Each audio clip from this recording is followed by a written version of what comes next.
Showers southeast to northwest. That was the movement yesterday. Solid rain. But I got to tell you, Pinellas County, it just kind of stopped before it got to you. Today is another decent chance for some rain before we shift back into that west wind pattern. But we're not looking for anything this morning.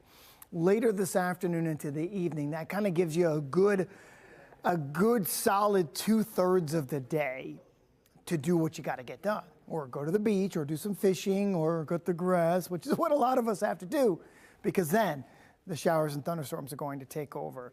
Up until about 7 o'clock, we got a problem with the Brandon temperature, but just assume you're in the upper 70s like everybody else. It is near 80 in St. Pete. How about 86, 87 in the Keys right now? Wow.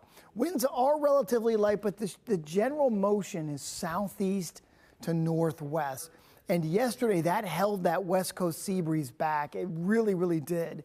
And then when that collision happened, boy, we had showers and storms firing up everywhere yesterday. Dew points are back in the mid to upper 70s. High pressure has been nosed northward, which is the reason we have this southeasterly wind.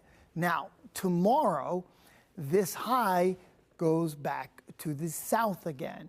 And once it does, our winds will shift back to the west. So that steaminess, those morning showers are coming back beginning tomorrow. Today, though, just like yesterday, you're going to watch. Here's 3 o'clock.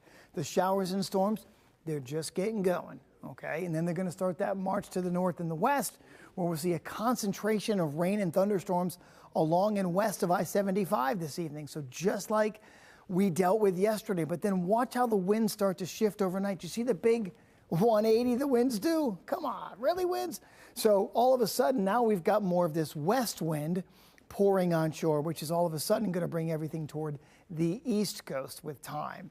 And that's the way the pattern's going to be over the weekend and into early next week. So if you didn't get any real beneficial rain yesterday along the coast, you got one shot again today before we go back to that west wind pattern again. Your high rolls to be up about 94 degrees, but it wouldn't surprise me. Have the heat index middle of the afternoon, 105, 106. So be careful before those storms fire up. 80 degrees tonight. Tomorrow, the rain chances drop a little bit back to about 40%, will favor inland locations, and a high of around 93 degrees tomorrow. Seas running a foot or less, 91-degree water temperatures. Our low tide is at 9:12 with a high tide this hour at 5:47 in St. Petersburg. So really after today, it's more of that west wind, which is those 40% rain chances, and highs in the lower 90s.